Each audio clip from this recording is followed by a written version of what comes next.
In the year 1618, a child is born, destined to change the course of the Mughal Empire forever, Aurangzeb Alamgir. Born in the province of Gujarat to Emperor Shah Jahan and his beloved wife Mumtaz Mahal, Aurangzeb was the third of four brothers, each with their own claim to the throne. From an early age, it was clear that Aurangzeb was not an ordinary child. His sharp intellect, combined with a keen interest in military strategy, marked him as a promising heir. But his birth was shrouded in mystery. Rumors of prophecies and omens swirled around the young prince, hinting at a future filled with both incredible power and intense struggle. With the Mughal Empire at its zenith, the stakes were high. Every decision, every move would be scrutinized, analyzed, and remembered. The stage was set for a life of power, struggle, and controversy. The prince, Aurangzeb, was not just born into royalty, he was shaped for it. Born in the year 1618, the third son of Shah Jahan and Mumtaz Mahal, Aurangzeb was brought up in the opulent world of the Mughal court. His early education was steeped in both the military and administrative arts, as was customary for princes of his time.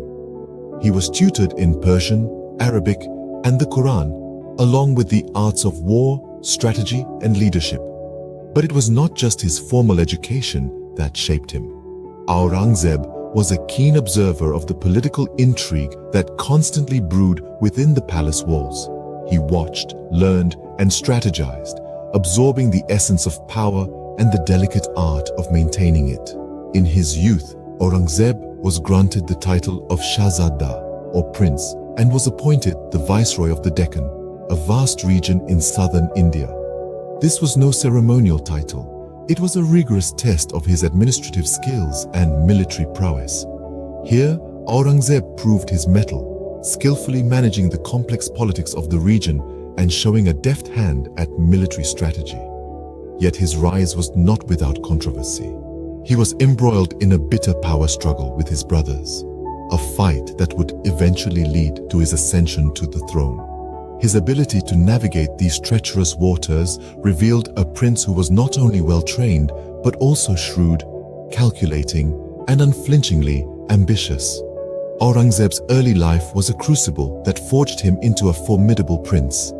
He was a scholar, a soldier, and a statesman, groomed for power in the crucible of court intrigue and regional politics.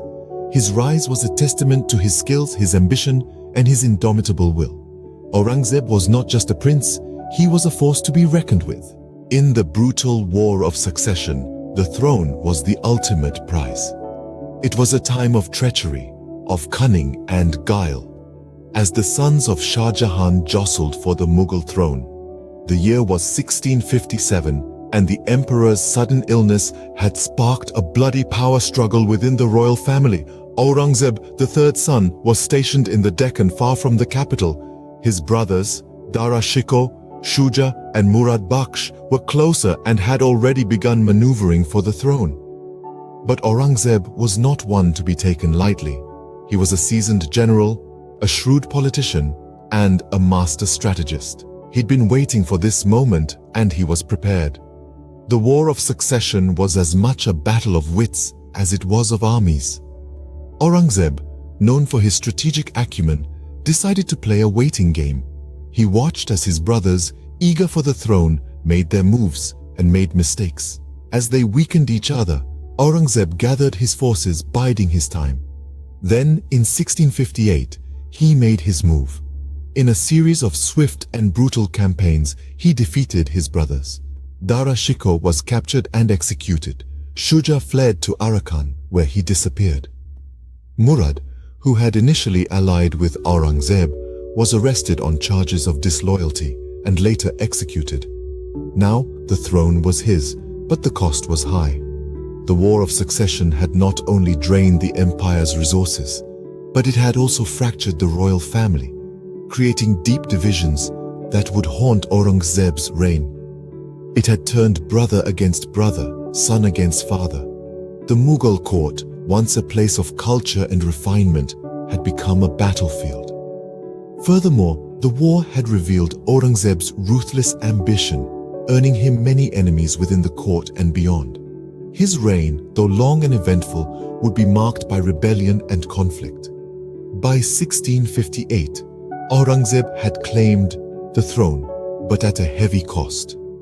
His rule would be a testament to the price of power, a stark reminder of the destructive force of ambition. But that's a story for another time. Aurangzeb ascended the throne, but his reign was far from peaceful. This statement sets the stage for our exploration of the reign and policies of Aurangzeb, the sixth Mughal emperor, who ruled over most of the Indian subcontinent for nearly 5 decades. Aurangzeb's reign was marked by sweeping changes in policy and administration.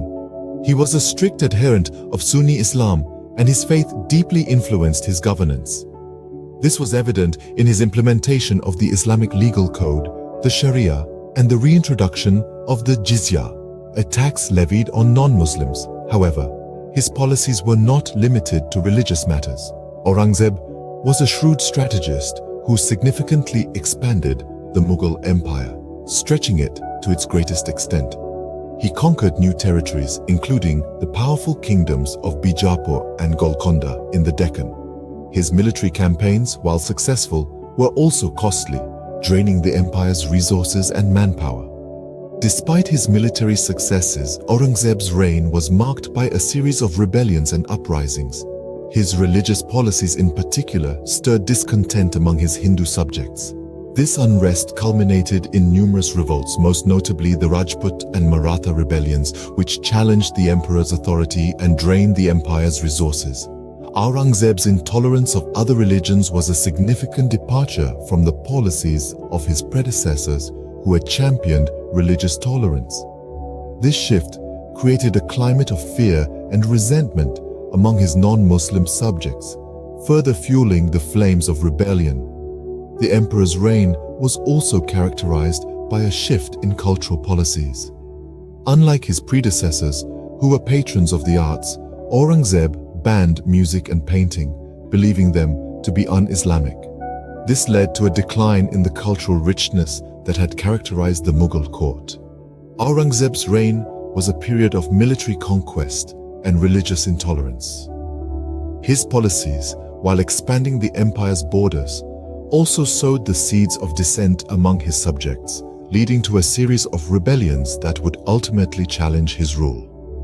His reign was a period of military conquest and religious intolerance, which stirred unrest across the empire. After a reign of nearly 50 years, Aurangzeb's rule was coming to an end. As the twilight of his life approached, the once invincible emperor began to grapple with his mortality. His health, just like the empire he had fought so hard to maintain, was in decline. Aurangzeb, the sixth Mughal emperor, was an enigma until the end. A man of contrasts, he was a devout Muslim, a scholar, and a patron of Islamic culture. Yet he was also a ruthless warrior and a shrewd political strategist. In his later years, he was plagued by the thought of the enormous bloodshed he had caused in his quest for power. It is said that he spent his final days stitching caps and copying the Quran to earn his own burial expenses, a stark contrast to the opulence he once commanded. The empire, on the other hand, showed signs of crumbling under the weight of its own ambitions. The Mughal Empire was vast, stretching from the snowy peaks of Kashmir to the lush green fields of the Deccan. But it was also deeply divided, with rebellions and discontent brewing in various corners. Aurangzeb's stringent religious policies and heavy taxation had alienated many of his subjects, and the cracks were beginning to show. His death would leave a power vacuum, and his sons, just like he and his brothers had done decades ago, would fight for the throne. Yet, in spite of the looming chaos, Aurangzeb remained a formidable figure. Even on his deathbed, he was a man of unwavering faith and stoic acceptance of his fate. His demise marked the end of an era and the beginning of a period of decline for the Mughal Empire. In 1707, Aurangzeb breathed his last, leaving behind a legacy that was as controversial as it was impactful. His rule was a testament to the complexities of power, the costs of ambition, and the inevitability of change. His story serves as a reminder that even the mightiest of empires can falter, and even the most powerful of emperors are, after all, human. Aurangzeb's reign was a paradox, marked by military conquests and religious intolerance. His policies were a blend of unyielding ambition and a stern interpretation of Islam. Aurangzeb expanded the Mughal Empire to its greatest territorial extent, a feat that showcased his military prowess. Yet, his reign was also marked by religious intolerance, with the imposition of the jizya tax on non-Muslims and the destruction of Hindu temples, which fueled discontent among his subjects. His reign saw the end of the era of great Mughal patronage of the arts. His religious orthodoxy and fiscal policies led to a decline in the cultural richness that had marked the Mughal Empire.